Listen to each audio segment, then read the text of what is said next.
Get a Job in Tech, episode 196.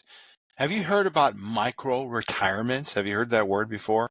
So there's a micro retirement is basically you taking off, say, 6 months or something like that from your job. So basically, if ask yourself this, if you could retire at age 25, 26, 27, and then if you could retire again at age, say, 40 or 39, and then you just keep doing that over and over. Well, what that looks like is they call it micro retirement. Basically, it's shorter breaks from work to enjoy the freedom of retirement, basically uh, without quitting your job permanently, basically, or permanently retiring, basically.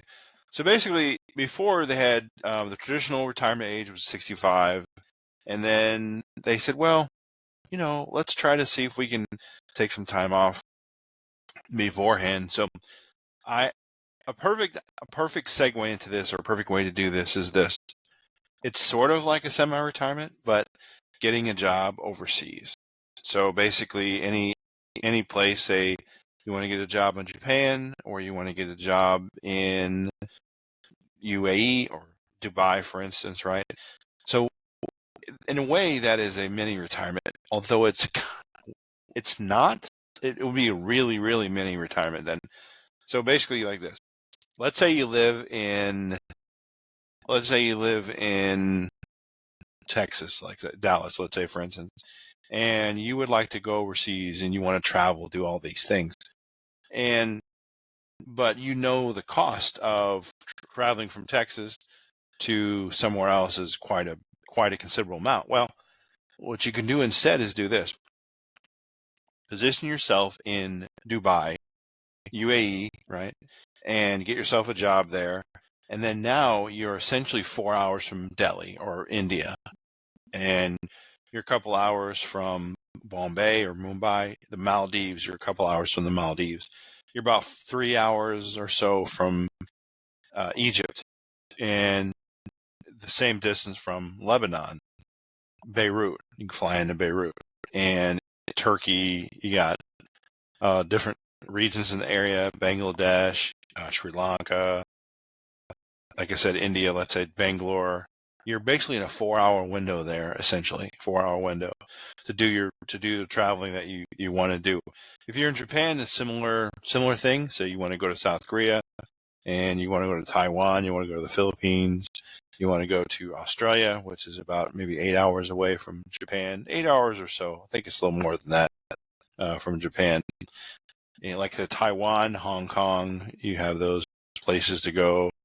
And on the edge of Russia, if you live in Japan, you can go on the edge of Russia, like Sochi, I think. I think that's the name of the city out there.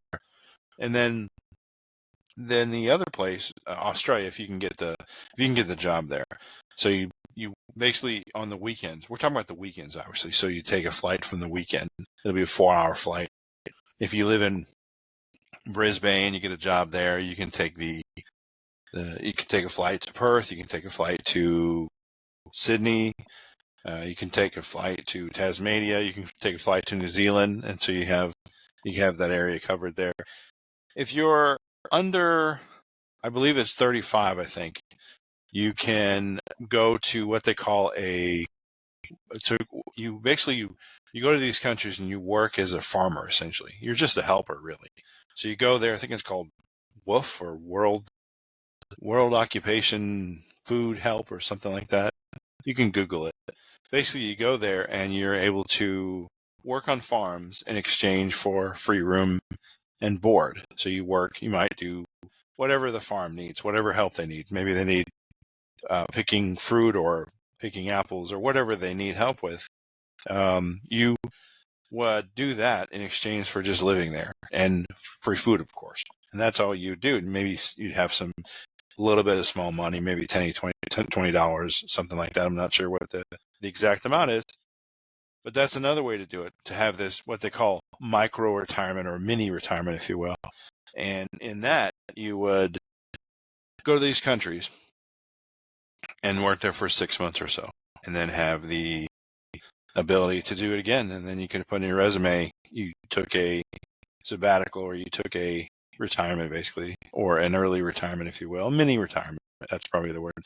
You're probably going to see on resumes in maybe the next couple of years, you're probably going to see this becoming a bigger idea. It's going to gain a lot of traction. And a lot of people that go to college and they graduate, they just want to take time off after working, or maybe take time off after graduating college, some of them. And you can also factor in that this would be like a paid time off maybe from your company, but you can also do unpaid time off. So this would be, you like basically tell the company, I don't want to work for 6 months. Go ahead and just not pay me, and I'll be back in 6 months. And maybe your job is there.